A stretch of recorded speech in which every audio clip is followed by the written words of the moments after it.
Poprosím pána Fera Bednára.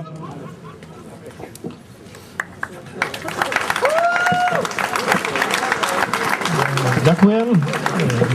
Milí priatelia, pozdravujem vás a ďakujem organizátorom za pozvanie a možnosť vystúpiť na dnešnom proteste. Pretože od roku 1984, kedy ma zatkla štátna bezpečnosť a tu v Košiciach ma odsúdili k 14 rokom, som až do augusta 1990 mohol vystúpiť tak akurát z väzenskej cely. Ale teraz už vážne. Keď som v 80. rokoch hovoril, že komunizmus padne, väčšina sa mi smiala a mala ma za utopistu. Keď som tým istým ľuďom po prevrate v novembri 89 hovoril, že prosperitu nám môže priniesť jedine neutralita, ako chcel Dubček v 68. a nikdy nie vstup do NATO a Európskej únie, opäť sa mi smiali a mali ma za utopistu. Dnes po vstupe do Európskej únie tu protestujeme proti islamizácii Európy, pretože zaslepení a predajní európski politici začali podobne ako komunisti kedysi propagovať a oslavovať vlastnú záhubu a tak pod taktovkou týchto šialencov a nimi ovládaných médií sme začali tancovať tanec nad vlastným hrobom. Z bývalého komunistu Roberta Fica sa pred voľbami stal najväčší bojovník proti kvótam, ktorými chce Európska únia na čele s Nemeckom zriadiť na Slovensku novodobé gulagy, v ktorých chce proti ich vôli držať islamských imigrantov. Je príznačné, že v Nemecku umiestnili imigrantov do bývalého koncentračného tábora Buchenwald. Aj to svedčí o nacistických koreňoch Európskej únie. Spomeňme si, ako nám po vstupe do Európskej únie práve Nemecko na 7 rokov zakazovalo pracovať tzv. Prechodným obdobím. To isté Nemecko odmieta chudobných Ukrajincov, ale otvorilo náruč islamským imigrantom, ktorým práve západné krajiny rozvratili ich domovy. Ubezpečujem vás, že Robert Fico bude proti kvótam bojovať len do volieb. Tak ako obľúbol Slovákov s Eurovalom, ktorý nakoniec schválili poslanci Smeru, tak ako farizejsky kritizoval sankcie proti Rusku, ktoré poslušne schválil, rovnako to dopadne aj s kvótami proti imigrantom.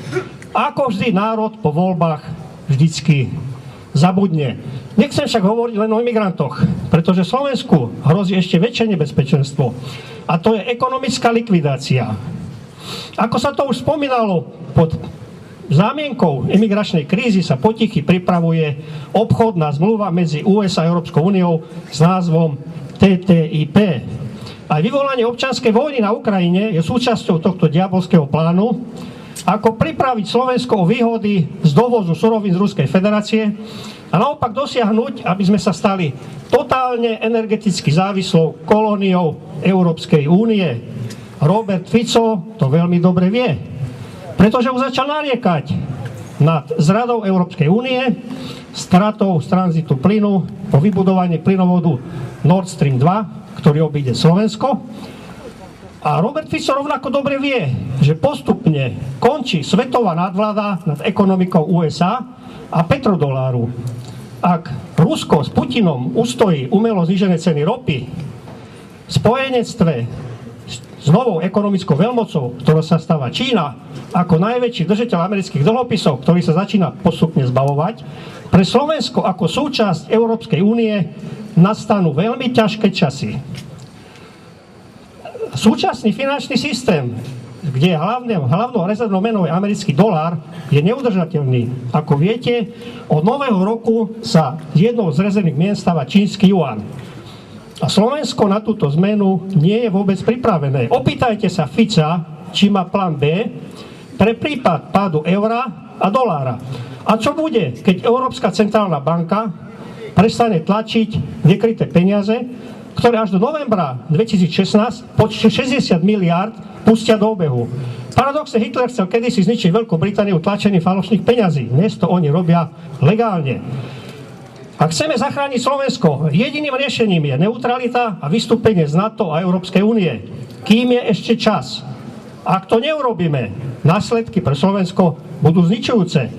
Na rozdiel od štátov, ktorí nie sú v eurozóne, Maďarska, Poľska, Česka, Slovensko so svojím eurom bude najviac ohrozené. A tak ako Fico schválil euroval na záchranu Grécka, tak ako schválil sankcie proti Rusku a po voľbách potichu príjme aj kvóty, od roku 2017 sa na Slovensku začne postupné zvyšovanie veku odchodu do dôchodku. Dnešní 40-tníci pôjdu do dôchodku 65 rokov a tí mladší v 70. Zámerne si to naplánovali po voľbách. Čo myslíte, prečo Európska únia sústavne zvyšuje vek odchodu do dôchodku? No pretože by nemal kto robiť na emigrantov a politikov. A na Slovensku navyše budeme musieť robiť ešte na armádu nezamestnateľných Rómov z osad. Toto vám však Robert Fico ani srači z opozície nikdy nepovedia, pretože v kolaborantstve medzi nimi je rozdiel len v tom, že Fico to vie naservírovať tak, že on nie je ten zlý, ktorý to vymyslel, on sa len musel podriadiť Európskej únii.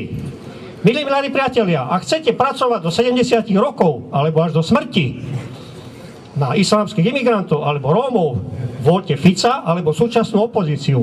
Oni vám to 100% zaručia a možno vám ako bonus dajú príspevok na truhlu alebo kremáciu, ak pôjdete z práce rovno na cintorín. Keďže sú tu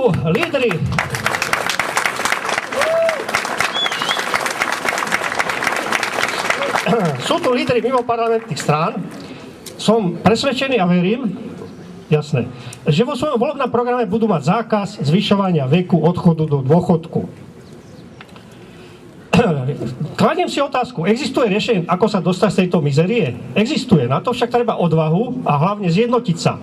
Bez ohľadu na to, či sa vo všetkom zhodujeme. Ak sa to dá v Maďarsku, kde má Jobbik 17% europoslancov, ak sa to dá v Rakúsku, kde mal OFP vo voľbách vo Viedni 32%, ak to ide vo Francúzsku, kde vedie Le Penová v prieskumoch, ide to vo Fínsku, Rakúsku. Pýtam sa, prečo to nedokážeme my na Slovensku? Čo netočíš, však toč. Tu na tomto mieste by som preto chcel vyzvať aj Mariana Kotlebu, ktorý tu žiaľ dneska není, aby kvôli svojim osobným ambíciám nezmaril tieto voľby, ktoré prídu ako v roku 2012. Ak totiž nedokážeme vytvoriť spoločnú koalíciu, ktorá by určite pri dobrej kampani oslovila tých 35% ľudí, ktorí nepôjdu voliť, tak 15% máme zaručených. Ak to však nedokážeme, staneme sa hrobármi Slovenska rovnako ako Fico a súčasná opozícia. Obraciam sa aj na Združenie za ochranu rodiny a slovenských kresťanov, aby si konečne uvedomili, že sa nedá byť súčasne v Európskej únii a zároveň protestovať proti likvidácii našich rodín a kresťanských hodnôt, LGBT, rodovou rovnosťou a tak ďalej. A pritom voliť politikov, ktorí majú slovo kresťanstvo a národ len v názve a za judášsky groš prisluhujú polícii. Obraciam sa aj na členov komunistickej strany, stranu Vzdor, hoci ma vaši súkmeňovci poslali do basy. Dnes sa musíme spoločne spojiť proti korporatívnemu fašizmu, pretože systém, ktorý dohnal tisíce občanov k sociálnym samovraždám a doviedol tretinu národa na hranicu chudoby, nemožno nazvať ináč ako fašistický. Zabudnite na socializmus a znárodnenie. Takisto nech Kotleba zabudne na slovenský štát z roku 1938, pretože Tiso ani Husák sa už nevrátia. Socializmus, ako sme ho poznali, sa rozpadol a v Číne a Rusku je tvrdší kapitalizmus ako v Amerike. Spoločne po voľbách podkúrme zločincom a požiadajme Interpol, zahraničné spravodajské služby a hlavne spravodajskú službu Ruska a Číny o pomoc a súčinnosť pri pátraní o peniazoch, kam ich presunuli po novembrovi zločinci. Urobme to ako Putin v Sýrii, hoďme im rukavicu. Ak nás budú ignorovať a podporia zločincov, stanú sa ich spolupáchateľmi, tak ako sa stali spolupáchateľmi terorizmu v Sýrii.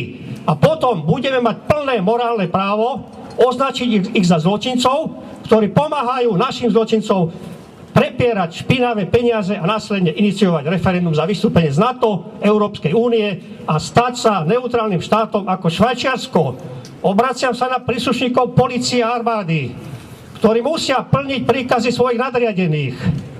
Bez ohľadu na to, či sú prospech občanov. Uvedomte si, že skutoční zločinci a nepriatelia sú politici z ponovembrových vlád a parlamentoch.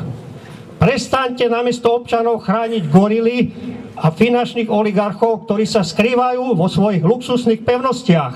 Uvedomte si, že ani na vaše výsluhové dôchodky nebude mať v budúcnosti kto robiť, pretože armáda asociálov nebude štátu odvádzať dane. Vašimi nepriateľmi nie sú slovenskí vlastenci, ani ruskí vojaci, ale politici, ktorí, ak sa budú cítiť ohrození, nebudú váhať poslať vás proti vlastným občanom. Zachráňme vo voľbách spoločné Slovensko a nezabudnime, že tí, ktorí už raz zradili a oklamali, zradia a oklamú zas. Včera to bol Euroval, potom sankcie proti Rusku a po voľbách to budú kvóty pre imigrantov, základne NATO a konečná kolonizácia Slovenska. A teraz vás, milí priatelia, chcem poprosiť, zakričme centra východnú, že my východniari nie sme zbabeli otroci a nie sme žiadni extrémisti. Zakričme tak, aby nás počuli všetci prestitúti a uvedomili si, že skutoční fašisti sedia v parlamente a vo vláde v Bratislave. Smrť korporatívnemu fašizmu! Smrť fašizmu! Smrť fašizmu! Slobodu a nezávislosť Slovensku! Ďakujem vám, priatelia. Ja by som sa chcel ospravedlniť Združeniu za ochranu rodiny. Ja som myslel Alianciu za rodinu v tom mojom príhovore, takže ospravedlňujem sa.